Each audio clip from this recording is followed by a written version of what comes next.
আমার ছোটবেলার ক্রাশকে ইমপ্রেস করার জন্য ফুল ব্ল্যাক ড্রেস পরে বাইক নিয়ে বের হয়েছি রাস্তায়। মাথায় কালো হেলমেট, চোখে সানগ্লাস, নিজেকে মনে হয়েছিল তামিল হিরো।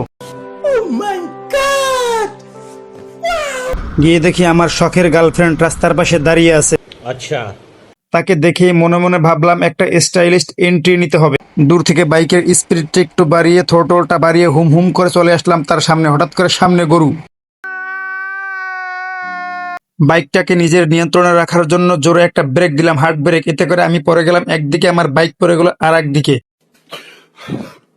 আমার কেরাস দৌড়ে এসে বলল, আপনি কি ঠিক আছেন? আমি আমার কষ্টটাকে লুকিয়ে বললাম, হ্যাঁ আমি ঠিক আছি, কোনো সমস্যা নেই। সে আমাকে জিজ্ঞেস করলো, আপনি পড়লেন কিভাবে? বললাম, একটা স্টান্ট করতে গেলাম, বাইকটা স্লিপ কাটলো। সে আমাকে বলতেছে, মিথ্যা বললেন না, কিভাবে পড়ছেন আমি দেখছি। সে আমাকে বলতেছে, একটা বাইক নিয়ন্ত্রণ করতে পারবেন না, অথচ আসছেন আমাকে নিয়ন্ত্রণ করতে। কি আর বলবো, লজ্জার কথা ভাই। সেই দিনকে বুঝছি নারী নিয়ন্ত্রণ করার আগে ভালো গাড়ি নিয়ন্ত্রণ করা শিখতে হবে।